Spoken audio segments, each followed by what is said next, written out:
bekerja dengan dilihat oleh tuannya. Hamba yang jahat, dia akan berpikir, ngapain aku capek-capek bekerja, tuanku juga tidak datang-datang. Hamba yang jahat akan berpikir, ngapain hidup ini cuma sekali, lalu Tuhan kok tidak datang-datang. Lalu mereka memutuskan untuk tidak lagi melakukan kehendak Tuhan, tidak lagi melakukan kehendak Allah. Saya mau ingatkan status kita hari ini. Status kita hari ini adalah umat tebusan. Kita ditebus bukan dengan uang, tapi kita ditebus dengan nyawa. Untuk itu, tidak berlebihan. Kalau Tuhan menuliskan di dalam perikop ini, kita sebagai hamba. Karena kita sudah menjadi miliknya. Ayo, sebagai hamba, janganlah kita menjadi hamba yang jahat. Janganlah kita merasa letih melakukan firman Tuhan karena Tuhan tidak datang-datang. Seorang hamba yang jahat, mereka akan berhenti melakukan kehendak tuannya ketika dia tidak memperoleh apa yang dia inginkan. Kita menjadi hamba itu diawali dengan pengorbanan Yesus di atas kayu salib bagi kita. Dia sudah membayar kita, maka kita menjadi hamba. Jadi sesungguhnya ketika kita mengiring Tuhan, sesungguhnya kita tidak perlu lagi, kita jangan lagi menuntut dia memberikan apa yang kita inginkan. Karena sebelum kita menuntut dia, dia sudah memberi bahkan lebih daripada apa yang kita inginkan. Hamba yang jahat merasa rugi melakukan kehendak Tuhan karena tidak tahu kapan Tuhan datang. Hamba yang jahat akan merasa rugi melakukan kehendak Tuhan karena tidak memperoleh apa yang diinginkan. Artinya ia melakukan apa yang jahat. Dan apa? Akhirnya di sini dikatakan gini, mulai dari hatinya dia bilang, Tuanku tidak datang-datang. Lalu ia mulai memukul hamba lain dan makan minum bersama-sama pemabuk-pemabuk. Tadinya dia melakukan kehendak tuannya, lalu di satu titik dia bilang Tuhan gak datang-datang. Akhirnya dia berhenti melakukan kehendak tuannya. Tidak sampai di situ, dia melangkah, dia mulai melakukan apa yang jahat. Dia mulai melakukan apa yang tidak benar. Dia mulai melakukan apa yang tidak diperintahkan oleh Tuhan.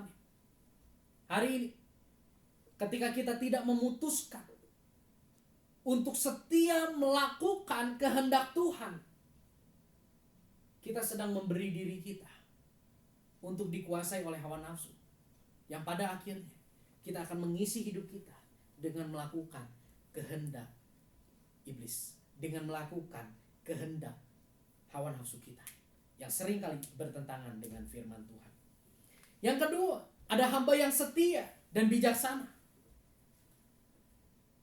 Di ayat yang ke-46 dikatakan, berbahagialah hambanya yang didapati tuannya melakukan tugasnya itu ketika tuannya itu datang.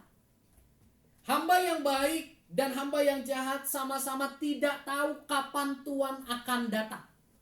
Hamba yang baik dan hamba yang jahat sama-sama tidak tahu bagaimana dan kapan Tuhan itu akan datang. Yang menjadi perbedaan kedua hamba ini adalah, hamba yang baik sekalipun dia tidak tahu kapan Tuhannya akan datang, dia tidak tahu bagaimana caranya Tuhan akan datang, namun dia tetap melakukan apa yang seharusnya ia kerjakan. Sekalipun dia nggak tahu kapan Tuhannya datang, dia akan terus melakukan itu dengan setia. Sekalipun dia tidak tahu bagaimana caranya Tuhannya datang, dia tetap melakukan kehendaknya dengan setia. Ini yang menjadi kerinduan Tuhan di dalam kehidupan setiap kita. Bapak Ibu Saudaraku, saya dari kecil, karena saya dibesarkan di tengah keluarga hamba Tuhan, saya dari kecil dengar tentang ini udah akhir zaman, ini udah akhir zaman. Sampai satu waktu saya memutuskan gini, wah kayaknya Tuhan udah semakin dekat. Ada ketakutan di dalam hati saya takut tidak diangkat sama Tuhan. Ya, sehingga saya memutuskan untuk melakukan kehendak Tuhan karena saya takut di akhir zaman saya tidak diangkat. Apa yang terjadi?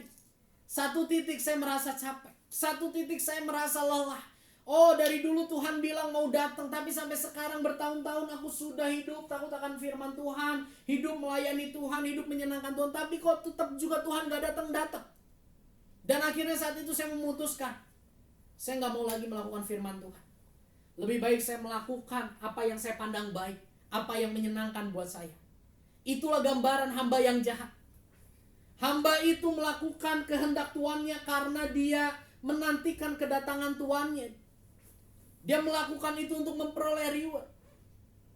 Tapi hamba yang setia, Dia melakukan itu sekalipun ada reward untuk dia, tapi reward bukan menjadi fokus dia. Dia lakukan pekerjaan Tuhannya dengan setia, sekalipun dia nggak tahu kapan Tuhannya datang, sekalipun dia nggak tahu kapan akhir dia bekerja, sekalipun dia nggak tahu kapan waktunya akan berakhir untuk dia bekerja, dia nggak tahu. Tapi selama masih ada waktu, dia terus bekerja, dia terus bekerja, dia terus bekerja. Saya rindu kita semua yang mendengar siaran ini sore hari ini, kita punya satu komitmen. Tuhan, di akhir zaman ini aku mau membenahi diriku. Di akhir zaman ini aku mau menjadi hamba yang setia, hamba yang sekalipun tidak tahu kapan Tuhannya datang tetap bekerja, hamba yang sekalipun tidak memperoleh apa yang diinginkan dan diharapkan tetap bekerja setia, melayani, melakukan kehendak Tuhan. Untuk kita dapat melakukan kehendak Tuhan, satu hal yang harus kita tahu, kita harus tahu apa yang menjadi kehendak Tuhan. Kita lihat di dalam kitab Efesus pasal yang kelima. Efesus pasal yang kelima ayat yang ke-16 sampai dengan ayat yang ke-17. Demikian firman Tuhan. Dan pergunakanlah waktu yang ada, karena hari-hari ini adalah jahat. Sebab itu janganlah kamu bodoh, tetapi usahakanlah supaya kamu mengerti kehendak Allah. Pergunakan waktu-waktu yang ada, karena waktu-waktu ini adalah jahat. Firman Tuhan Paulus katakan, janganlah kamu bodoh, tapi usahakanlah supaya kamu mengerti kehendak Allah.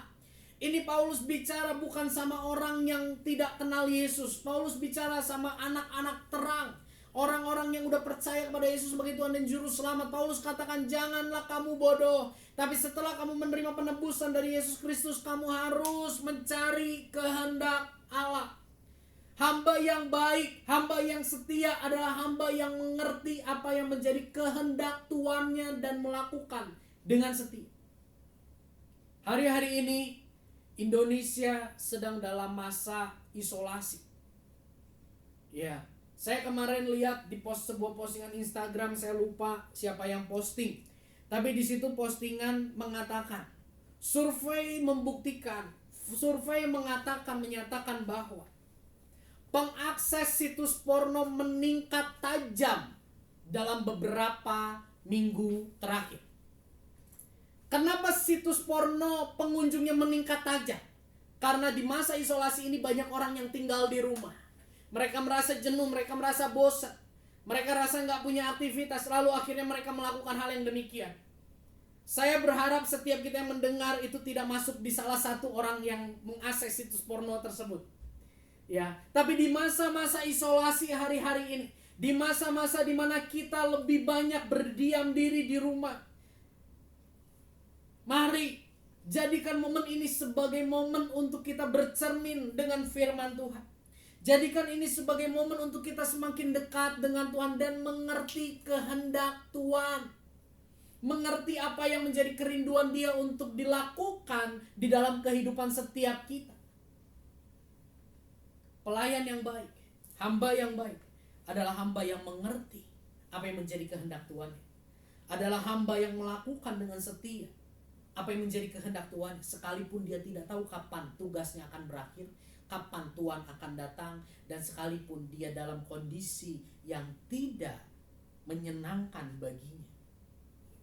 Hamba yang baik tetap setia melayani Tuhan.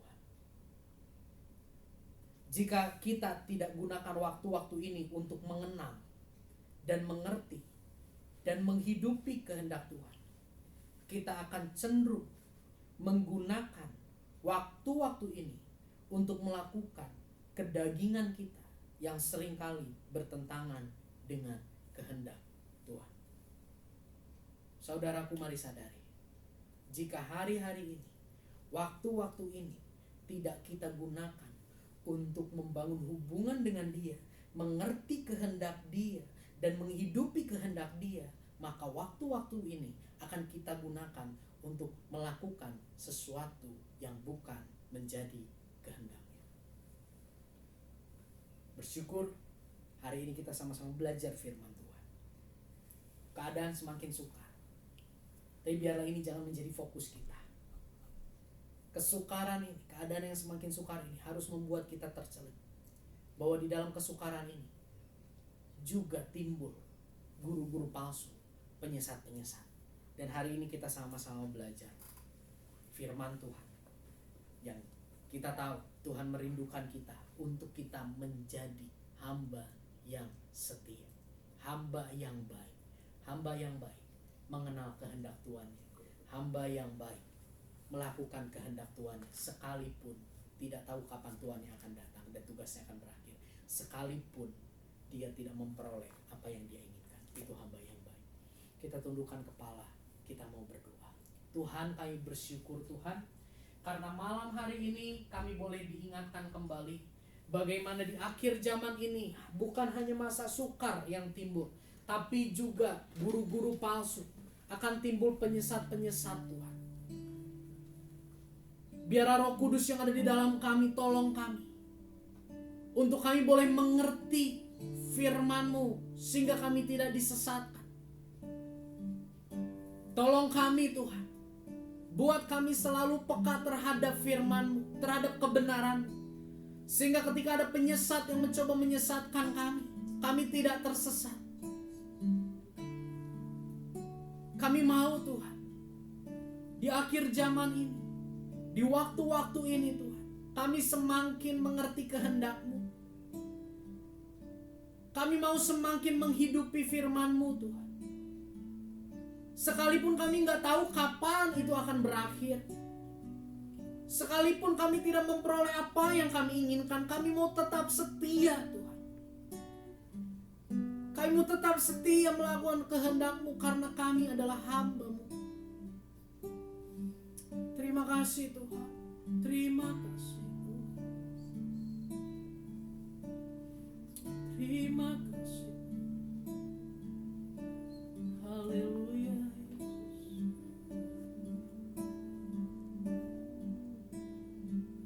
Sampai akhir ku menutup mata, ku tetap setia menanti janji-Mu,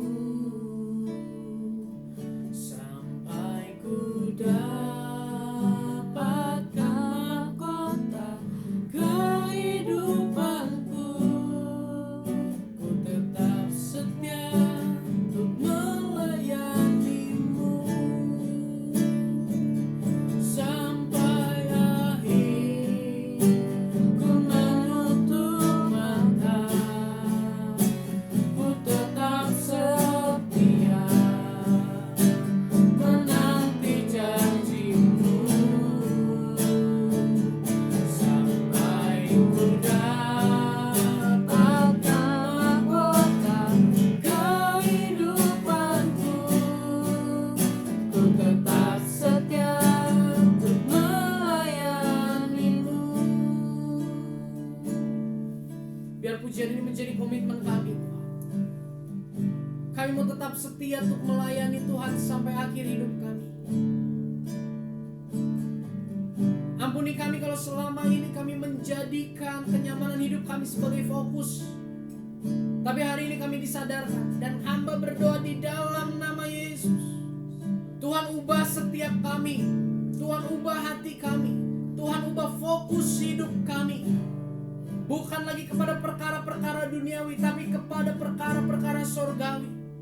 Bukan lagi kepada kepuasan keinginan daging, tapi kepada kepuasan hati Tuhan di dalam hidup kami. Hamba berdoa, apapun kondisi setiap kami yang ada sore hari ini Tuhan, Roh Kudus yang ada di dalam kami bekerja dalam hati kami di dalam nama Yesus. Menguatkan kami, memampukan kami menjadi pelaku firman-Mu. Menguatkan kami, memampukan kami untuk menghidupi firman-Mu. Terima kasih, hamba-Mu berhenti berbicara, tapi Roh Kudus terus bicara buat kami. Meteraikan firman-Mu di dalam hati kami di dalam nama Tuhan Yesus. Terima kasih buat sore hari ini Tuhan. Terima kasih untuk firman-Mu, terima kasih untuk berkat. Sore hari ini juga Tuhan kami berdoa untuk bangsa dan negara kami yang di tengah kesulitan, di tengah pergumulan, di tengah penanganan virus COVID-19 yang penyebarannya begitu luar biasa. Kami berdoa untuk para pemimpin kami. dalam nama Yesus, hikmat Tuhan menyertai para pemimpin kami dalam mengambil keputusan. Sehingga sekecil apapun keputusan yang diambil Tuhan, itu merupakan bagian dari tuntunan Tuhan untuk memulihkan Indonesia. Di dalam nama Yesus ada kekuatan Tuhan. Di dalam nama Yesus ada penghiburan, damai sejahtera Tuhan menyertai para pemimpin kami. Sehingga dalam tenang, dalam damai sejahtera-Mu mereka boleh mengambil keputusan yang sesuai dengan isi hati-Mu Tuhan. Terima kasih Tuhan. Kami juga tidak lupa berdoa Tuhan untuk rumah sakit di mana ada dokter, suster, perawat, tim medis yang bekerja keras menangani virus ini Tuhan. Kami berdoa di dalam nama Yesus, berkati mereka, berikan mereka kesehatan, berikan mereka kekuatan, damai sejahtera Tuhan menyertai mereka saat ini, kesehatan, perlindungan Tuhan menyertai mereka saat ini. Kami berdoa di dalam nama Yesus, Tuhan tolong mereka Tuhan, di dalam kesulitan, di dalam ketidakmampuan mereka, biar kuasa-Mu bekerja menolong mereka. Terima kasih khususnya anak-anak Tuhan, dokter, suster, biarlah ada pengharapan yang lebih lagi kepada Engkau. Biarlah mereka boleh menjadi saksi-Mu untuk pasien-pasien yang mereka layani, untuk rekan-rekan mereka yang sama-sama melayani. Biarlah anak-anak-Mu Tuhan yang duduk di garda terdepan dalam penanganan virus ini Tuhan, mereka boleh tetap menjadi saksi. Kami berdoa untuk setiap orang yang sudah terpapar virus COVID ini Tuhan. Di dalam nama Yesus bangkitkan pengharapan mereka. Di dalam nama Yesus Engkau yang kuatkan, Engkau yang hiburkan. Kami rindu di dalam kekelaman mereka boleh menemukan Engkau. Mereka boleh mengalami kasih-Mu di dalam nama Yesus Tuhan. Pakai Tuhan anak-anak-Mu Tuhan, baik dokter, suster maupun pasien, anak Tuhan yang mungkin hari ini terpapar di rumah sakit. Pakai mereka untuk menjadi saksi-Mu Tuhan, untuk menguatkan sesama, untuk menjadi penghibur buat sesama, dan menjadi perpanjangan tangan Tuhan untuk menyatakan kasih Tuhan buat sesama penderita. Terima kasih Tuhan, Engkau jagai setiap kami, keluarga kami, orang-orang terdekat kami.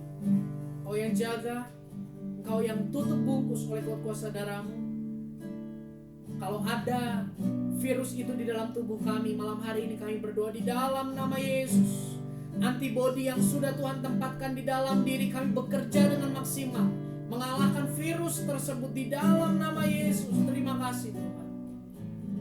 Kami bersyukur, dan Tuhan terus kuatkan kami dalam menghidupi firman-Mu, dalam menghidupi apa yang menjadi himbauan pemerintah untuk kami tinggal di rumah, mengisolasi diri.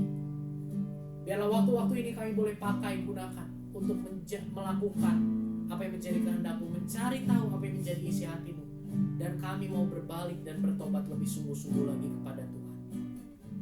Terima kasih Tuhan, terima kasih ya Bapa. Sebelum kami akhiri Tuhan pertemuan malam hari ini, kami mau menerima berkat yang datangnya daripada Tuhan.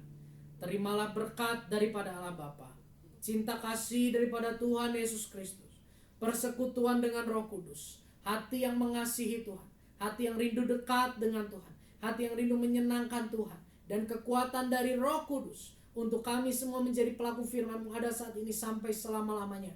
Memberkati pekerjaan, perkuliahan, sekolah, pergaulan, masa depan, kesehatan, hubungan kami, perekonomian kami, terlebih lagi kerohanian dan pelayanan kami. Semua yang Tuhan percayakan pada kami mau melakukan itu semua, menjalani semuanya dengan kekuatan yang daripada Tuhan bagi kemuliaan nama-Mu. Terima kasih Tuhan, terima kasih ya Bapa. Di dalam nama Tuhan Yesus kami berdoa. Amin. Tak berubah selamanya cinta kasihku padamu. Ku mau hidup selamanya untuk senangkan hatimu. Tak berubah selamanya cinta kasihku padamu. Ku mau hidup